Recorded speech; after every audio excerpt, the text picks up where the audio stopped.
నాకు emergency meetings ఉన్నా మళ్ళా ఈ జాబ్ మేళా గురించి మేము కలవాలి, కలెక్టర్ గారికి అధికారులకు చెప్పాలి. దాంతో పాటు మా నాక్ డీజీ గారు కూడా రమ్మని చెప్పినాం. వెంటనే ఓటీసీ సెంటర్ అంటే అడ్వాన్స్ టెక్నాలజీ సెంటర్ ఇక్కడ మనం ఇంకా నాక్ building national garden of construction అంటే నా ఆర్ఎండ్బి డిపార్ట్మెంట్ ఇది 20 కోట్లతో ఇక్కడ డిఫరెంట్ కోర్సెస్ ఫస్ట్ సెంటర్ నాక్ లో ఇక్కడ ప్లంబింగ్ కానీ ఎలక్ట్రీషియన్ కానీ సివిల్ సూపర్వైజర్ కానీ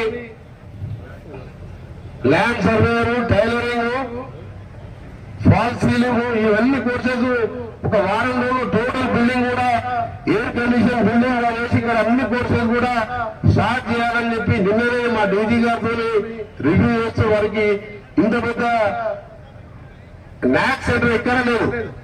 నా డిపార్ట్మెంట్ మన సొంతం కాన్స్టిట్యున్సీ కాబట్టి ఇది పెట్టుకున్నాం.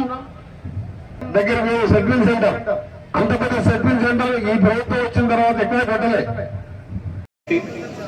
జాబ్ మేళా అనేది గవర్నమెంట్ ప్లస్ అడ్మినిస్ట్రేషన్ అందరికీ కూడా యూత్ అందరికీ కూడా ఏదో రకంగా మనము జాబ్ ఇప్పియాలి అని చెప్పేసి అన్ని కంపెనీస్ తీసుకొని వాళ్ళతో మాట్లాడి వాళ్ళు ఇది ఆర్గనైజ్ చేయడం జరుగుతుంది.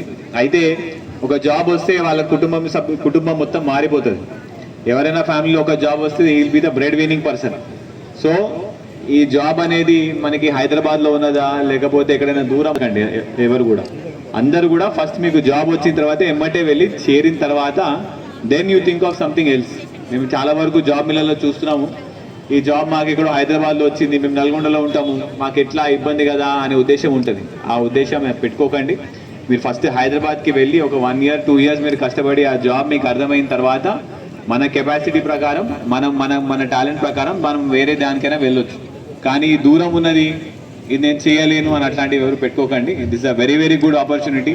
ఎందుకంటే మనము చాలా వరకు కంపెనీస్కి ఊరికనే వెళ్ళి మమ్మల్ని మాకు జాబ్ ఇవ్వమంటే ఎవరు ఇచ్చే పరిస్థితి ఉండదండి.